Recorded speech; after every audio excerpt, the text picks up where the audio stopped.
Hello সবাইকে, চলে এসেছি লাবণী আবার নতুন একটা রেসিপি নিয়ে। তো আজকে দেখানো হচ্ছে ইন্দুবালা ভাতের হোটেলের যে কচু বাটা, সেই কচু বাটার রেসিপি। তবে কচু বাটাটা জাস্ট ইন্দুবালার ভাতের হোটেলের মেনশন করলাম, কারণ ওটা খুব ফেমাস হয়েছিল, একটা টাইটেল বলে দিতে পারো। তো সেটাই আমরা আজকে শেয়ার করছি। তো এই কচুটা কিন্তু সেই মাসির বাড়িরই কচু, মাসির জমির কচু। এখানকার কচু নাকি প্রচণ্ড পরিমাণে গলা চুলকায়, সেই জন্য খাওয়া যায় না। তো যাই হোক, সেই কচু বাটার রেসিপিটাই শেয়ার করছি। খেতে কিন্তু দারুণ লাগে। তো ফার্স্টেই নারকেলটাকে ভেঙে নারকেলটাকে একটু কুড়িয়ে নেওয়া হচ্ছে ভালো করে।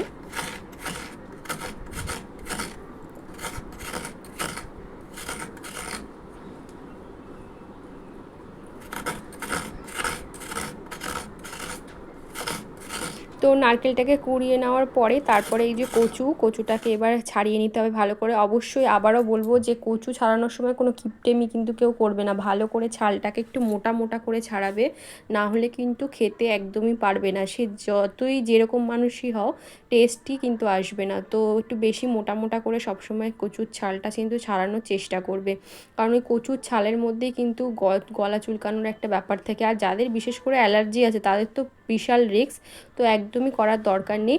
আর যেই সব জমিতে জল জমে না, সেই সব জমির কচু একদমই খাবে না, সেটা যেই সিজনেই হোক, খেতে কিন্তু পারবেই না। প্রথমত ভালো মানুষও মানে গলা চুলকাতে চুলকাতে দিন কাবার হয়ে যাবে। তো এটা আমার ব্যক্তিগত অ্যাডভাইস। আর কচু ছাড়ানোর সময় অবশ্যই কিপটেমি করবে না, একটু বেশি বেশি করে ছালটাকে ছাড়িয়ে নেবে। তো আমরাও সেটাই করছিলাম, ছালটাকে ভালো করে ছাড়িয়ে নিচ্ছিলাম। আর ওদিকে তো নারকেলটাকে আমাদের গ্রেট করা হয়েই গেছিলো। তো এবার কচুটাকে ছাড়িয়ে ভালো করে একটু ধুয়ে তারপরে কিন্তু কচুটাকেও একটু গ্রেট করে নিতে হবে।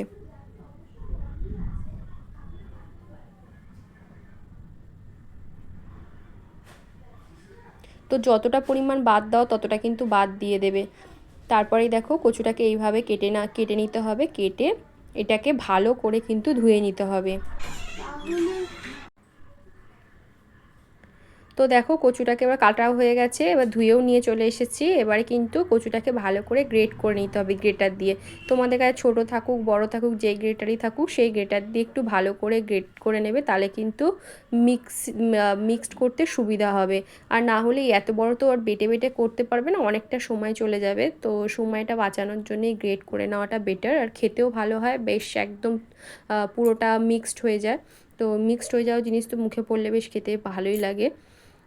তো ভালো করে গ্রেট করে নিতে হবে কচুটাকে।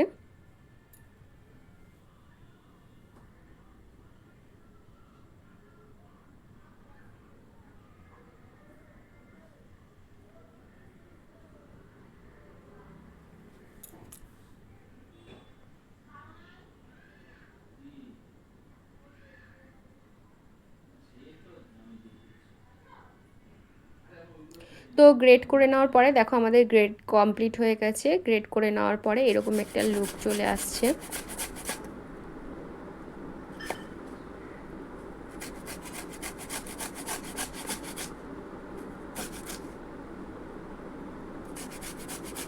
ব্যাস পুরোটাই কমপ্লিট হয়ে গেছে।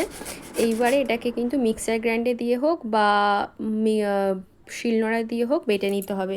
তো আমরা মিক্সিতেই করছিলাম। তো মিক্সির জারে প্রথমেই ওই যেগুলোকে গ্রেট করে রাখা হয়েছে, যে কচুগুলোকে, সেগুলোকে দিয়ে দিতে হবে। তারপরে নারকেলগুলো ছিল, সেই নারকেলগুলোকে দিয়ে দিতে হবে।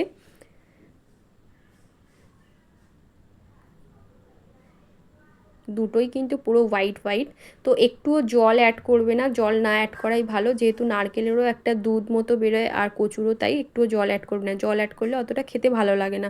আর পরিমাণ মতো যে যেরকম ঝাল খাও সেরকম কাঁচা লঙ্কা দিয়ে দেবে। কাঁচা লঙ্কা দিয়ে দেওয়ার পরে পরিমাণ মতো নুন,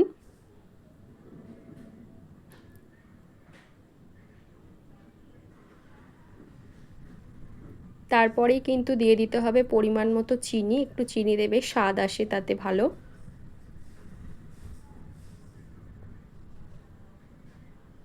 আর অ্যাড করে দিতে হবে একটু সর্ষে। এটার একটা যা স্মেল আসে, দারুণ একটা স্মেল আসে কিন্তু। আর যে কোনো বাটা খাওয়ার সময় না, অবশ্যই যখন বাটা হয়ে যাবে তারপরে কিন্তু ভালো করে ঢেকে রাখবে, নাহলে স্মেলটা চলে যায়। তো দেখো এবার বাটা হয়ে বেটে নিচ্ছি, বেটে নেওয়া হয়ে গেছে, এরকম একটা পুরো হোয়াইট হোয়াইট লুক এসছে, গন্ধটাও দারুণ। তো তার যখনই খাবে তখন তার উপরে বাটার উপরে সর্ষের তেল দিয়ে একটা কাঁচা লঙ্কা দিয়ে খাবে, দারুণ লাগবে। আর যে কোনো বাটাতে সর্ষের তেল দিয়ে খাবে একটা আলাদাই কিন্তু ভালো লাগে। তো দেখা হচ্ছে পরের একটা ভিডিও।